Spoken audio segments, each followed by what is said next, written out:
যখন বড় মামি বললো তখন আমি নিজেকে করলাম, বিশ্বাস করলাম। আমিও কিন্তু এটাই ভেবেছিলাম যে এটা হয়তো আমি মার সঙ্গে থাকতে থাকতে, মায়ের গলা শুনতে শুনতে এটা হয়ে গেছে। কিন্তু মামি যখন এই কথাটা বললো তখন কিন্তু আমি বুঝতে পারলাম যে না, এটা সত্যি হয়েছে, এই আওয়াজটা সত্যি সত্যি। কারণ আমার মামি আলাদা, একদমই আমার থেকে আলাদা, তাই তো? তা মামি যখন শুনেছে তার মানে কি দুজনেই আমরা শুনলাম গলাটা।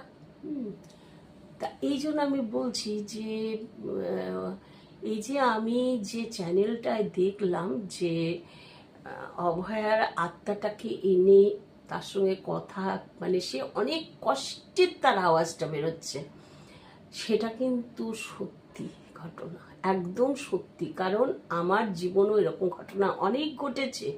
তার থেকে এই কথাটা একদম পরিষ্কারভাবে আমার মনে এসে